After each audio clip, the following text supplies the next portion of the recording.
Masaba's in the middle. Wednesday here could seal it. Gasman finds Masaba. It's now Bannon. Bannon with a great ball in. Here's an opportunity. Palmer scores! Liam Palmer has scored for Sheffield Wednesday.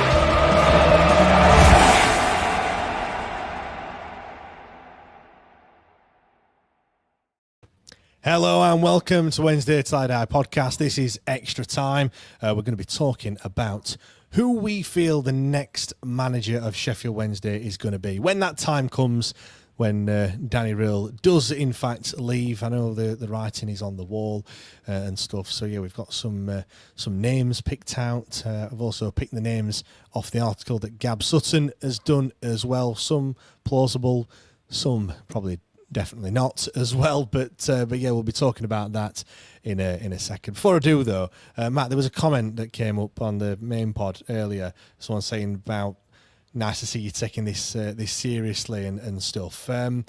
Yeah, I think you either missed the first half an hour or so, but also there is an element of, you know, we are obviously taking this very seriously, but there's a point where when you it's not just happened like yesterday. When you're in this for, well, certainly since the end of the season, it's just really ramped up. There comes a point where like you have to have a bit of fun, like because if not, Christ Almighty, like you'd be really. I mean, people are down in the dumps anyway. Like you have to have a little bit of a laugh about it, don't you? I'll start taking it seriously, James, when our chairman does so too. That's when I'll start taking the situation seriously. At the moment, we're turning down tangible bids for a football club. Yeah, exactly. Whilst we're doing that, and the more you fucking say it, the more mental it sounds. 50 million quid, and you can't pay wages.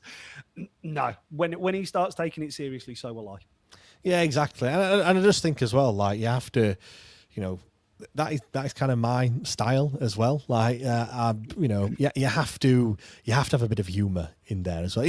And also, it doesn't mean that we're not taking it seriously, because not taking it seriously, we're being like, you know, like laughing it off as in terms of, it's just a joke. This, like, yeah, it's not really going to happen. Like, it is deadly serious, but also, yeah, at the end, you have to have a little bit of a laugh. Talking of a bit of a laugh. We're going to be in the market for a new manager in the very near future. First of all, straight off the bat, who do you think realistically it's going to be? Because I think it's going to be someone from within. Because I can't see someone externally coming in and taking over this job. Certainly not initially, anyway. So I feel like it's going to be. It might not be made permanent. It might be like the whole, you know, before Darren Moore came in, where we just had an interim manager for what felt like an absolute age. A month, 2 months, something like that. I think did he do more than 10 games? I think the bookies pay out if the interim manager or the caretaker manager has been in charge for more than 10 games. I think they pay out as him being the. I want to say it was 8, Neil Thompson. I want to say it was 8, 9 games around there. And then Darren Moore was announced and everybody posted that meme of him in his West Brom training kit at the barbecue with his fingers up like that. Do you know what? It could be Neil Thompson with Giles Cook as his assistant. Like, Christ, what a full circle moment for this podcast. Jesus, wept. Yeah, I'm with you, James. I think it comes from within, because if you're of sound mind and body and an external manager, why the fuck are you going to chuck yourself into this with the instability that's going on at the top of the club? You're not. Like, straight up, you're not. Like, we've put some. You've obviously put some names down. We've obviously got. Spoiler alert: Gab Sutton's done some picks as well based on his article. All of those are external, apart from one. Why would you put yourself into this situation knowing that you know your first paycheck probably is going to bounce? Like, what, you're just not going to do it, are you? You just no, you're not at all. Just want to point out as well, if you're listening live, comment over on YouTube, not on the Patreon post. The ones on YouTube show up on here. The other ones on Patreon only I get to see, and yeah, it's just do it on YouTube. Lot easier if you want us to read it out anyway. Sorry, just while we're there, James, Tony's obviously just popped in, missed the last 19 pods, hand on face. Tony, fuck all's happened. Don't worry, there's nothing happening at Sheffield Wednesday. Don't worry about it, mate. You've not missed that. Tony, you're only a week behind, mate. It's fine. Do you know what, as well? On Friday, everyone were like, emergency pod. And then, to be fair, some people put it in the Discord. When does emergency pod just become the pod? Like, The pod. Yeah. There was no way I was not playing golf on Friday. Not a fucking chance. I know. I just thought, like, what else can you say? Like, oh, you didn't pay it again. Like, you know, like they weren't a great deal. Just wait until Sunday and then we'll talk about it. About it then, because there was a distinct worry that we were going to be on more than Coronation Street. Sunday's episode might have been an omnibus where we just have all of the pods from the week condensed into that one. would have been fun. Do you know what? One week when it really hits the fan. Oh, guess what? It's going to be this week. That would be quite funny. There will be no live show on Sunday, but we will be streaming all episodes, including Patreon specials, from 1 p.m. onwards. It could be like a 24-hour show that you see, like, you know. God alive. Oh dear me! What was there was what? No, it'll come back to me, James. I've forgotten. Just a recap of the week of the goings on this week. Yep. I know. Yes. The one that I think it's going to be realistically. Well, we'll come on to Henrik Pedersen in a minute. I do think he's probably the one that I would prefer at the moment, but obviously there's question marks over that. He could be going to Brentford. We'll talk about that in a second. The one I do actually see, like, I think Neil Thompson's going to be taking charge at first game of the season. I really see it getting that far, and that, you know, because obviously he's been here previously, as in, like, he's been at the club for quite some time. He wasn't drafted in. He's one of the ones that have stuck around. He's been with the first team as well. It's not like he's been in the under-21s or anything like that. I can see, not, you know, if Henrik does move on, I think we could be looking at Neil Thompson, which nothing against him, but we could be in for a long old season if he's at the helm for any sustained period of time. I'm with George in the chat, who has put the under-21s manager Andy Holdsworth. That would be who I would give it to, only because we've seen what a Neil Thompson Sheffield Wednesday looks like, and it's very, very try hard. It's very difficult. It's a difficult sell, and you know that that's temporary. And you also know as a fan that you have seen enough to suggest that that isn't going to go well. And I think that's a hard sell to. It's a hard pill to swallow as a fan who is maybe a member or a walk-up fan that doesn't generate any sort of interest. If you are looking to generate some revenue, I do personally think you go with Andy Holdsworth because he's unknown, because it's an unknown quantity. And I also think you can then make the argument of we're trying to promote youth also. You know, we all know it's bollocks. Like, we all know it's because no fucker will come here. But it does give them the opportunity. It also, nicest will in the world, if we were a well-run club, it's natural progression. Because ideally, you don't want to be going out and appointing a manager. You want to be appointing from internal, because your system is so embedded from under sevens all the way up to the first team that everybody plays the same brand of football. Yeah, I mean, I don't know a great deal about Andy Holdsworth. I just had a look, actually. Played 231 games for Huddersfield Town. So, he's been around, didn't really do a great deal after that. That was last in 2009. It was when he left Huddersfield, winning the playoffs with Huddersfield, the third division playoffs back in 2004. And he was Supporters Player of the Year as well. I'll have you know. So I think the other thing with that is, James, is we've heard for a while now that our under 21s team, there is a block between the under 21s and the first team. It would be really interesting to see somebody like him come in, because you would assume with Neil Thompson it's just going to be business as usual and what you would expect, because we've seen what it looks like under Neil Thompson. You know he's going to pick, if Bannon's still here, he's going to pick your Bannons, he's going to pick your Pattersons, he's going to pick your Michael Smiths, he's going to pick, you know, like all of the players that you would expect. Whereas I think if you get Andy Holdsworth in, he is going to know, you would like to think, and be more acutely aware of players who are not necessarily technically good enough to make that step up to the first team, but are also going to be able to handle the mental pressure of the situation. Yeah. Because you can be technically a wonderful footballer. Will Granger is technically a wonderfully gifted footballer. It was like when people were making this argument about Keelan Cole Cadamartri. You can't chuck a kid in. And yes, he might be technically brilliant, but he's going to get bullied. Now, say for argument's sake, there may come, and I don't think we'll get there, but there may come a situation where someone goes, no, Will Granger's got to play. You have built and established a relationship with him more so than, say, for argument's sake, Neil Thompson, who's just been consistently working with your first team. And let's be honest, if this situation rumbles on any longer, well, we can't sign any players anyway. Spoiler alert, where have you been for the last however long? But we're going to have to delve into the youth players at some point this season, like whether we like it or not. There's going to be a point where they're either going to be on the bench. What better person to he's going to know the most about these youngsters more than anyone else at the football club. So yeah, that would definitely be a shout. Lee Bullen, what's he doing nowadays? That's a bit of a curveball, that one. I mean, it's not exactly a manager I'd be like, wow, what a managerial appointment that one is. I think is he with Graham Coughlin at Boston? I want to say so. Something like that. I'm not saying it's one that I want, but I could see that happening in a weird way. I can see the logic from a coming back to an emotional pull and an emotional tie to save the club in an hour of need. I do understand it. Please don't come back. Please, not from anything to do with what I think of the man himself. Please don't put yourself in this situation.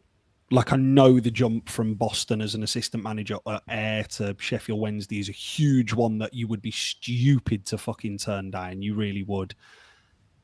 But please, for the love of God, don't come back here, because people will turn on you. No matter how bad the ownership situation is, no matter how everybody knows that it's not your fault, whoever the manager is on the touchline, and it's not the 11 players, that is not going to stop you getting dog's abuse for 90 minutes. Well, yeah, exactly. It's just not going to stop it. People will be forgiving for 5 games before you start getting, well, this is fucking wanky, ain't got a fucking clue. You will hear all of that vitriol just rattling down from the Kop, the South, and the Leppings Lane because the North stands shut.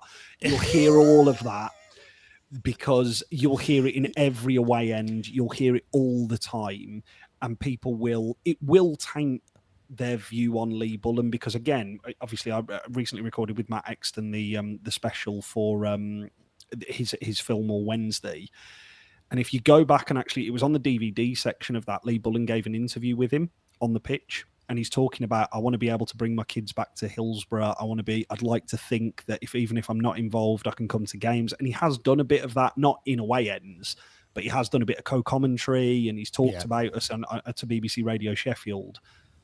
Please don't come back. Please don't come and chuck yourself into this situation. Tony said Bullen got out of the madhouse. No way he comes back. I suppose it just kind of makes sense. But also another name, I've already mentioned him. He's not on the list, but seeing as though as a Wednesday fan you can't reach any further past the players that have either previously played for you or managed you, let's just go Graham Coughlin then. If we're talking about kind of previous ones, I mean, just looking at what he's done. He was at Bristol Rovers 2018, back end of 40. We were talking about win percentages on the main pod, 44% win percentage there. He lasted a year and then they got rid of him. Mansfield, he didn't last long there, 27 games. It had a bit of a shocker there, only 4 wins. Newport, 93 games, 33 wins, 35% win percentage, and he's currently at Boston. He's been there since the 19th of November, 33 games, 16 wins. So, yeah, nearly 50% win percentage. I know it's a totally different kettle of fish. It is, we're talking about someone that's managing in the National League. I think Boston are in at the moment. Joe, I used to love Soccer AM when they used to have that they used to read the results out and they didn't do Boston's because then they went to Boston goals. The American thing. It's like you knew it were coming every week, but you just it's still chuckle with the American commentary in the end zone, stuff like that. But it is. You're right, James. That is out of a situation which, again, this is going to sound disrespectful. That is his level. It's not, he's going to walk into here and everything's going to click. Your Mansfield, your Bristol Rovers, Boston feels very Torquay, Scunthorpe, Southend. A jump championship club is monstrous. It would be like plucking a player from Boston who's kind of like a jobbing all right for him. You know, he's one of their better players. And going, oh, he'll do a job for us. Like it's the same type of deal with a manager. It would be. Hey, look at Boston. He might sort out the coaches and stuff, and for the travel for the away games. So he might be well versed in that one at Hillsborough. Sorry, James. I've just noticed this quote. I've just noticed this comment in the chat box. Matt Richards. Wow, it took me 10 minutes to work out how to listen to this on YouTube, and I work in IT. Brilliant. Really I've seen some of the people that work in my IT department, and that doesn't surprise me. I'm sure you're much better than them, Matt, is all I'm going to say. The other thing that I would like to highlight, this one from George is really good. Will still didn't have proper coaching badges at one club, and they just chose to pay the fine so he could be a manager. Whilst I am not opposed to, and I understand that, I would also suggest that Will have shown flashes as a coach to be able to warrant that. Whereas Graham Coughlin has had several managerial jobs and it's going backwards, not forwards. The trajectory from Bristol City is backwards, not up. Yeah. And that gives you an indication of whether it's his level. I do understand the argument, George, in terms of that, but I would look at it and just go, it's not just suddenly going to click. His footballing philosophy or ideas aren't all of a sudden going to work now because he's got players who are capable of carrying it out, if that makes sense. Yeah, right. Let's move on to some that are perhaps a little bit more attractive than the ones that we've just mentioned. The first one, Henrik Pedersen. Now, it wouldn't be attractive before he come to us because nobody would have known who the hell he is. However, the fact that he's been Danny Rill's right-hand man, people have been saying that he does all the stuff in possession, which is where we've looked the better out of the two. In possession and kind of in defence, it's been looked a bit shaky. So yeah, Henrik Pedersen. I would, if it was announced tomorrow that Danny Rill's left and Henrik Pedersen is going to be the manager, I feel that is probably, like right now, probably one of the best scenarios that we could be in. And it's not, it's not great at the moment, but I feel like, yes, in terms of kind of continuity that you were mentioning before, it would just be as smooth a transition as you could possibly get in an absolute shit show that we currently find ourselves in. I'm trying not to be horrible, James, here, but it would be the best of a bad bunch, in my opinion. Yeah. Because all of a sudden, I don't understand where all of a sudden, I understand that people like Henrik Pedersen, I understand people like Chris Powell. Where has it all of a sudden come from that these two are the genius and the brains behind it all? Like, where has that come from? Like, can anybody tangibly tell me that they've sat behind the bench or the dugout and heard him going, hey, Danny, say this. Hey, Danny, do this. No, it's people have looked at a bloke with an iPad and gone, well, that snake wants to leave. Fuck it, get him in. He's the one who's giving you all the good ideas. Everybody's always better from the bench, aren't they? We've said it all the time. The answers always are on the players over there. Yeah. For me, Henrik Pedersen would be, in terms of continuity and familiarity and from a playing style, and I agree that we are far better in attack than we have been defence, but I would argue that that's probably circumstance rather than actually the players that we've got available for us. Henrik Pedersen has clearly got coaching pedigree because otherwise Brentford wouldn't be looking at him. Yeah, he's clearly got something there. Like, there's no ifs or buts about that, I don't think. But, and it is a big but, to suggest that this man is going to be able to come in and steer us to a mid-table or safety next year with the shit show that is currently going on above him is a massive order, a huge order. And all that is going to happen is he is going to tank his reputation by taking this job. And that's not me trying to be negative here. That's me saying, currently, he's got the offer of going and working as a first-team coach for a Premier League outfit. Whether Brentford are a Premier League outfit in a year's time, we'll tell with Keith Andrews' managerial appointment. Yeah. But I'm not sure about that one. I think for me, it's just, I go back to that continuity bit, and I feel like there's going to be so many moving parts at the moment, and we're having to rely, kind of rely on new players coming in, whoever they're going to be. They're not going to be great. Like, we're going to have to try and get a tune out of some, subpar players. But also, you're going to have to get the best out of the ones that are currently there that are going to be on their knees. Like, they're also not going to want to be there either.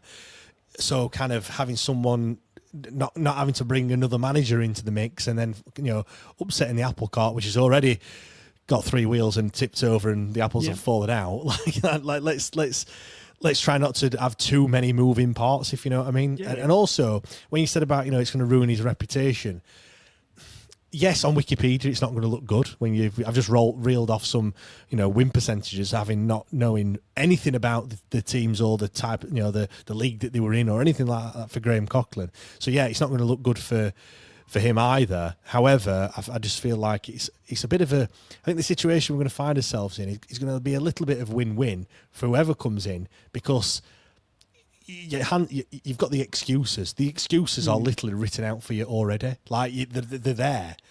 I've got an embargo that I'm dealing with. I've got a batshit crazy owner that I'm trying to deal with as well. Like, they're just two straight off the bat. The wage bill's not very big. Hey, players didn't get paid 3 times in the 12 months that I were there, or however long, or maybe didn't get paid 3 times in 3 months that I were there. So I don't think that. I don't think it's going to. People that would know, like another owner of another club that might be looking for a manager, and Pedersen kind of puts his name forward. I think they would probably understand the situation that they find themselves in, if you know what I mean. Question for you then, James: is Danny Röhl worth £5 million? Absolutely not. Like, I don't. You don't think so? No. So, this is where I kind of sit with it. Is because if you'd have asked me in the start of December, is arguably the best manager outside the Premier League worth that, I would have probably said he's close to it. Yeah. If Henrik Pedersen comes in, does the same thing that's happened to Danny this summer happen to him? Because those excuses, as we've seen with Danny this summer, only fly for so long with other employers. Does that make sense? I'm not saying I agree with it. I'm just for the sake of an argument here, does that go against you? Because you can go, yes, I've got an embargo. Yes, I've had this. Yes, I've had this. And they go, well, you got 8 points. You've got 8 points by Christmas. Yeah, but the playing squad, they weren't paid until this point. And you know as well as I do, James, football's a results business. People don't give a shit. Like, people really don't care. I agree that, and he'll still get sacked. Do you know what I mean? If that is the case, like, I don't think whoever the owner is, if it's Dejpon or someone else, is gonna be like, well, yeah, that's all right. But I think just from a ruining reputation standpoint, I think is he going to get as many jobs as he would if he gets us to top 6 or something like that? Of course he won't. But I don't think it would damage his reputation as much. But then again, he hasn't really got as much of a reputation to damage. Although saying that, Brentford are interested, so that he must be doing something. But also, you're looking, he had to step down to an assistant manager role.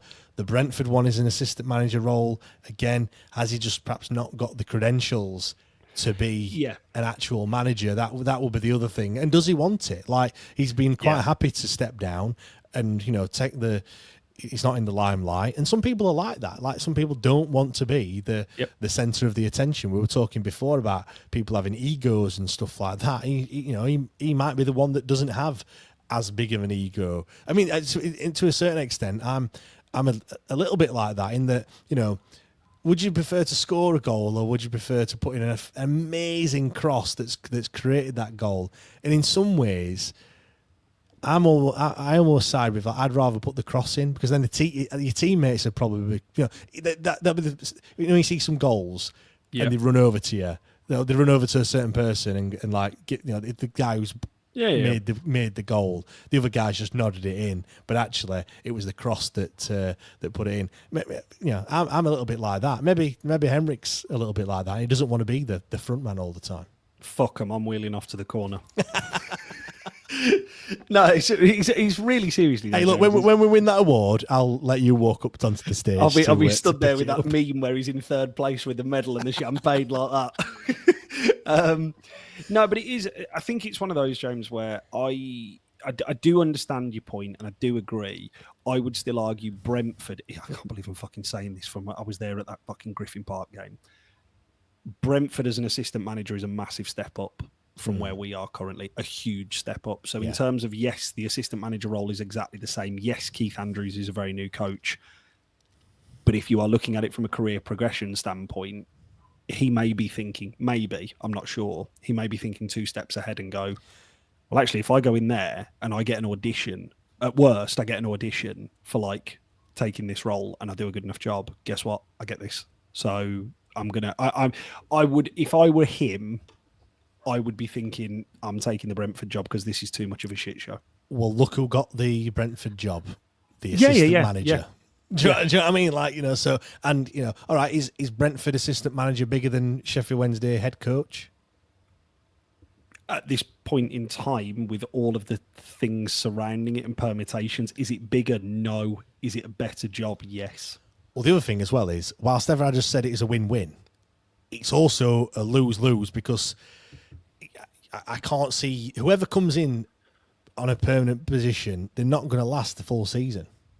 No, you'd think not, wouldn't you? Do you know what I mean? The way that it's going to pan out, if it pans out in the way that we think it's going to do, as in like we're going to be down near the bottom, we are going to have a run of 4 or 5 games with no points. Yeah. Do you know what I mean? Like that is going to happen at some point this season, and I feel like when you're down there, you get a bit, you just can't sustain it, can you? You can't keep losing and then the same manager be there unless we are in dire financial state. I know we are now, but at the time when it happens, that we just simply have to keep the manager in place, even though it probably isn't their fault, But kind of going back to what you said earlier about kind of Lee Bullen to not come, how things will change. I was thinking about that yesterday. Actually, I was on my bike for 2 hours, and weird things go around your head. And I were thinking about, we need to get behind the players this season. It's not their fault. Like we need to fully back them. And then I was thinking, like you said, like it's gonna work for 2, 3, 4 home games, and then when you haven't won a game, I was also thinking it could be in a situation where like we were in 2 seasons ago, where we're 10 games in and haven't won a game. What?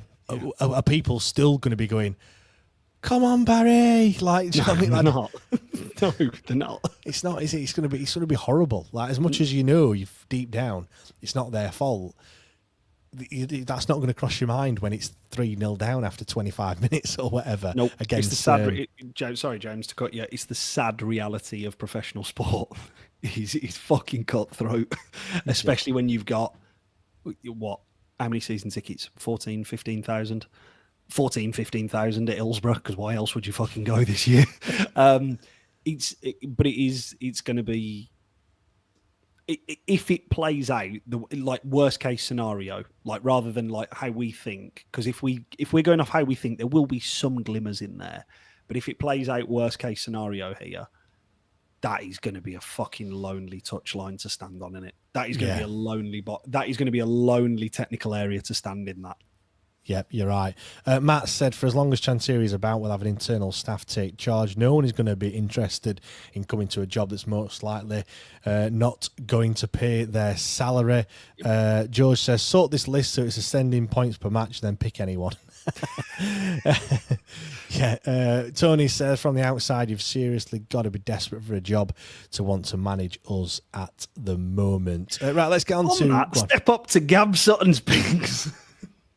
Yeah, Gab Sutton, great guy. If you've seen some of his stuff, does just constantly busy all the time across everything. The football league, he's it's like a live show 3 times a day. I think it is at the moment, doing his deep dives that he does. Al will be on it. I said yes. I don't know. I think it's in July at some point. Considering that's just like Tuesday onwards. I don't know when it is, but I'm sure I'll let everyone know. Right, he's picked a few out. He's gone with one that we've already mentioned, Henrik Pedersen, so we'll not talk about him again. He's also gone with Gary O'Neill, Wayne Rooney, Leam Richardson, Nigel Pearson, and Michael Duff. So obviously Henrik Pedersen, we've just spoken about him. Gary O'Neill, of course, former Wolves and Bournemouth manager. Leam Richardson, his last job was Rotherham, where he did absolutely awful, but he did do all right at Wigan before that. Wayne Rooney, just shite everywhere he's been. Nigel Pearson, obviously links with the club. He was at Bristol City until October 23, and then a few health issues. He was at Watford, Derby, Leicester twice before that. Michael Duff, 4 years at I put down here Charlton. It's not, it's Cheltenham. 4 years at Cheltenham, then at Barnsley. Obviously lost to us in the playoffs, and then poor stint at Swansea. He was at Huddersfield as well, and that he was sacked in March. And they've now got Lee Grant of all people. I'm hoping that one works out for him. Any of those plausible? Any of those that you think could potentially happen? Michael Duff. I mean, Gary O'Neill is the fucking standout there. Like, oh my God, if Gary O'Neill come in, do you know what? I genuinely, I might buy the training top. I might buy the shirt. I might actually, I might buy another season ticket. Just be like, what an appointment this is. I'm paying this bastard's wages. The only way that Gary O'Neill comes in is if he just doesn't pay any attention to Championship football at all. Ever. League. Oh, they're a big club, aren't they? I've played against them. Fuck it, yeah, I'll go. Walks in day one. Not doing any of your due diligence before you go. Trying to rob his name off the contract that you sign, hoping the ink's not dry. The only way he comes is if he's not got a mobile phone and he's still got like an actual phone. He ain't got a smartphone or the internet in his house ever. He spent, since he got sacked, he's just spent the entire time finding himself in Outer Mongolia and flown back in for this meeting. All he's done, he's gone through 1990 to 1999 Merlin sticker annuals, looking through all the great players that Wednesday have had through the time in the Premier League. He would, James, if we were a well-run club, he is exactly who I would be wanting to replace Danny Röhl with. This type of a manager. Well, if new owners came in, or if new owners were moving in tomorrow, let's say, new owners that are going to pump some money into the football club, have got aspirations and a plan. Yes, 100%. That you would be trying to have a conversation with Gary O'Neill and throwing your 75-page document at him and saying this is the plan, this is what we want to do, we want you to be at the front of it. However, I would also say the thing that Danny Röhl came in and right manager, wrong time. I do feel like Gary O'Neill first appointment would also probably be right manager, totally the wrong time. He would be like the second manager. You bring new owners come in, you get a manager in, and then you bring Gary O'Neill in as the next appointment is what I would see. But it would be good if it happened. What about Liam? Well, Michael Duff. You said Michael Duff. Let's talk about him for a second. Michael Duff as an external appointment, I think, would be a smart piece of business. I'm not saying he's very Hollywood. I'm not saying he's very interesting. Nothing like that. It's more from he would bring some stability to see the club through a transitional period of ownership, because for a fact a new owner had come in, and as long as we were safe, he'd be relieved of his duties. You can imagine it. Like, Michael Duff comes in, start the season, we're 17th, there's 4 games left, we get ourselves safe. Sheffield Wednesday would like to place on record their thanks to Michael Duff for seeing the club through such a difficult time. We wish Michael all the success in the future career, and a photo of him in that training shirt, with a hand over the badge, waving at people. That's it. Nothing more.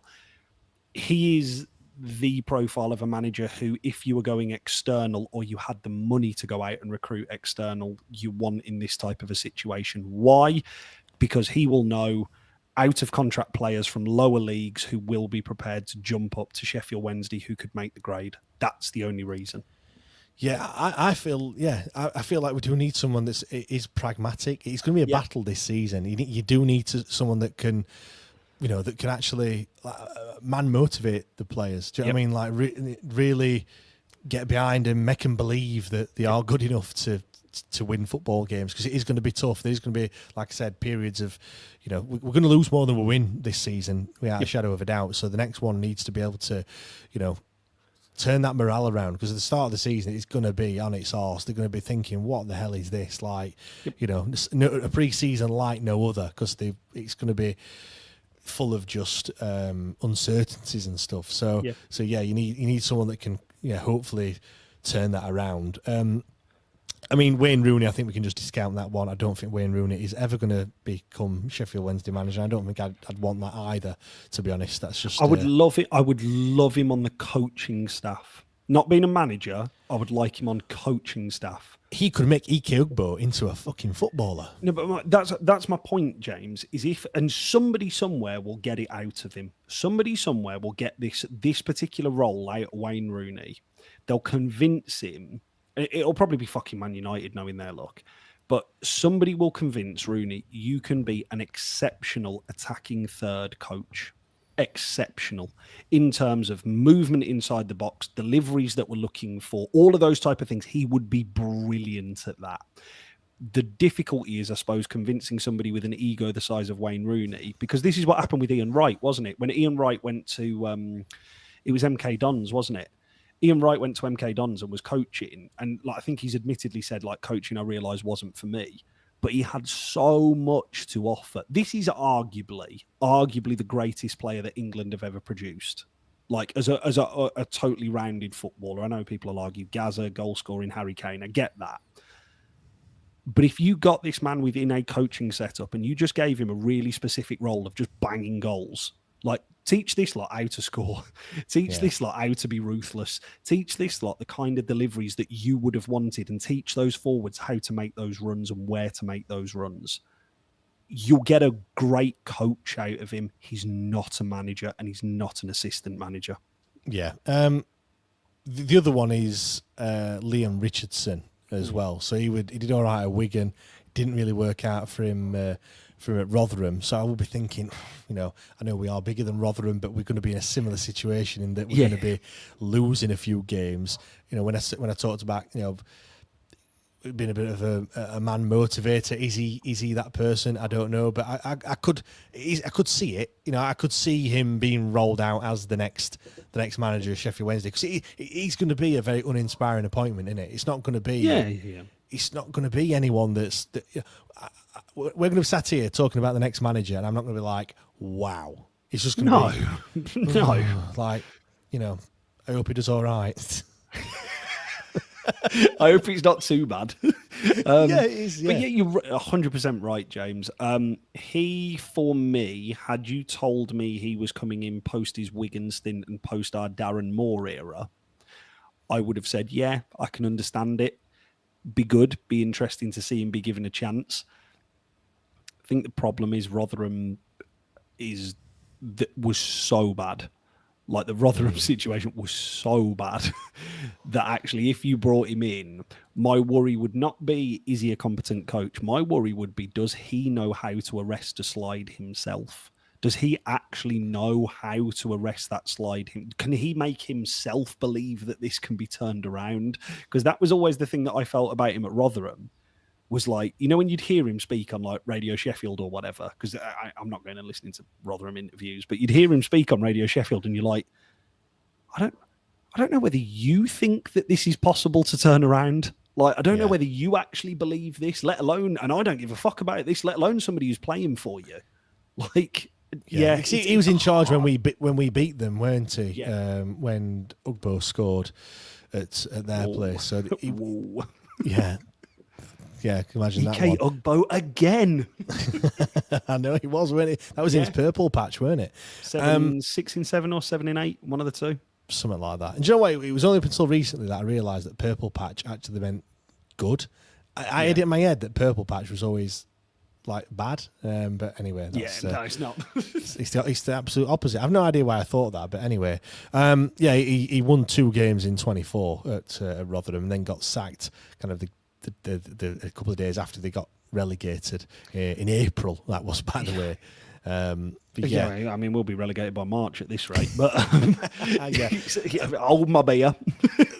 The final one then before we wrap up is one that you said will never ever happen just before we started recording, is Nigel Pearson. And to be fair, Tony agrees with you. Not a chance Big Nige would work under man-child Chansiri. Another one I don't want anywhere near this football club from a managerial perspective. And I mean ever. I don't want him ever anywhere near here. He's made it crystal clear he would never manage this football club because he doesn't want to come back and he doesn't want to taint it and he lives in the city.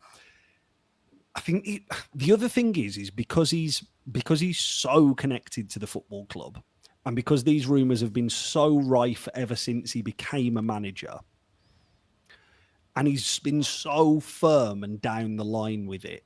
He is a man who, it strikes me as, even if you don't like it, that's what he means. He's a bit Mick McCarthy in that sense. Like Mick McCarthy, you can like Mick McCarthy or you can hate him, but what he says is what he means. Yeah. When this man has said, I am never managing that football club, he's not going to have a change of heart. He has said, I am never doing that. It would ruin my life outside of here. He fucking means it. It never ends well, does it?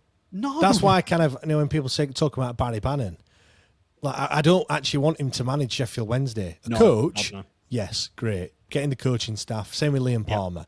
Like it just never ends well. It always ends with a sacking. 99 times out of 100. If you looked at all the managers that leave their job, it will be because of a sacking. There's only a few that actually leave because they've been poached by another club, or it's a mutual termination. But that's normally because it's gone shit. Do you know what I mean? Yeah. Like and everything else. Ruhl, Darren Moore, Carvajal, 3 of our most successful managers, or quote unquote best managers in the last 20 years, maybe. Yeah. All sacked. I'm speaking presumptuously there with Danny Ruhl. Yes, it'll be by mutual consent. We both know, yes, the manager wants to leave, but it's effectively a sacking. Yeah, exactly. Yeah, he's not being poached by someone else, has he? Do you know what I mean? Nobody's coming. Boy, hasn't he? Yeah. He's tried. He's tried. He's tried his hardest. So yeah, and I mean, also he's 61, and obviously he's had health issues as well. Yeah. Does he want it? Like that's the other thing. He's not been, he's been out of work a couple of years now. I don't know if he's come out on public record to say that he wants to get back into management or not. I've no idea. But it's not like you don't have to Mystic Meg to work out that it's going to be tough. And like I said to you before, a little bit earlier, like I don't think the next manager doesn't. If the last 12 months, I'll be amazed. If you want a comparison, admittedly it's not a direct comparison, but if you want a comparison to this, look at Tony Mowbray at West Brom. That's just happened. Tony Mowbray was considered a fucking hero, one of the best managers that West Brom have ever had by most West Brom fans up until this year, where he's gone back in. It's the emotional pull. Mowbray probably wouldn't have got that job without the connection that he's got to the club before. He's got the job. It's gone car crash bad. Yeah. And West Brom fans now go, he should never have fucking come back. Never have come back because it's tainted because we were so poor. Because he won the league he won the championship with them, didn't he? And then got them to the Premier League. Yeah. And it was also, James, if you speak to West Brom fans, it was some of the best football they've ever played. Yeah. Like again, Ben, who did the preview show for us, he will tell you in his formative years of supporting West Brom, it's they've had Roy Hodgson, who went on to manage England. They've had Steve Clarke, who's gone on to manage Scotland. They've had some good managers go through. They've had Megson. They've had some good managers go through there. What's his name? Carlos Corberán, who's at Valencia now, just got them to the Champions League. They've had some good managers. They know players and they know coaches at West Brom. Yeah. He will tell you Tony Mowbray is the best manager that we have seen ever. The football was sensational, really sparkling, really good. It was Brunt, Zoltan Gira, like good players, but the football was exceptional. He has just tanked that reputation by going back there. The exact same, in my opinion, would happen with Nigel Pearson here. Yeah. The other thing as well is, what's his football going to be like? Is he, is he a bit old school? I don't know. I've not watched much of Nigel Pearson to know. You could argue that that's kind of what we need, really. Like we've said many times that we haven't got the squad to play this, free flowing attacking football. So maybe we do need someone that's a little bit, that's why I think someone from, I wouldn't mind someone from a League One club that just wants to kind of make that step up. It would be an absolute, like we said, it would be an absolute car crash. But if we're going to get any sort of if we're going to have any sort of chance of staying up this season, it has to be playing some. We're not going to have the ball a great deal. He's going to be take your chances. I do worry about that because that is the biggest complaint that we've had. It's going to be take your chances. There's problem one. Yeah, that is the problem. With the last 2 years, we haven't taken our chances that have been presented to us. The only other one, and this would be really left field here. Do you remember Luke Williams, who was Notts County's flavour of the month and then went to Swansea? Now is he waving flight? He's working at Bristol. He's working at Bristol Airport just to keep himself busy. I don't even think he would take this job. Yeah. And that gives you an idea of how bad a situation we are in. I genuinely do not think, and I'm not saying that that's Matt. I wouldn't take this job. No, genuinely, James. I know I'm starting a new job in September, and I've got 3 weeks left of work. If you ask me to sack off what I'm doing now to go and train these bastards for 3 weeks before my new job starts, or for the first part of the summer, I'd probably go, do you know what? I'm a bit busy over summer. I'll be honest with you. But genuinely, because it is that bad and that dire a situation. Can you imagine when a new manager walks in? Right, lads, and they're all like, "Why are you so happy?" Yeah. Which is why, again, James, going back to the top of this and rounding it up, it's going to be internal. Yeah. Whether it's Henrik Pedersen, whether it's Neil Thompson, whether Doris the tea lady, whether it's Andy Holdsworth, whether it's Doris the tea lady, it is going to be internal, because how can you hire somebody external? But I bet you any money that doesn't stop our fucking chairman from trying. Wait, let me just have a look. List of Watford managers. There we go. Cleverly's just got a new job, so that's done. Yeah, it is a long list. This list of Watford managers, but if Paxal's involved, then you can bet your bottom dollar that some of them managers will be linked with it. There's one that I definitely don't want though. But yeah, we'll move on from that. Right, thank you very much, everyone. Hope we've ran through this list. Who knows? It might be one of them. It might be absolutely none of them. Who knows? But it might be Danny. It might be Danny. It could be Danny, and this could be all for nothing.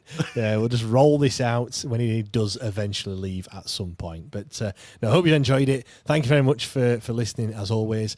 I was going to say we'll be back on Wednesday. We should be, but we might be also back Monday, Tuesday, or Wednesday dinner time or something with some emergency podcast that probably pops up between now and then. But no, it will be Wednesday. See you then. Thank you very much, and we'll see you next time. Cheers.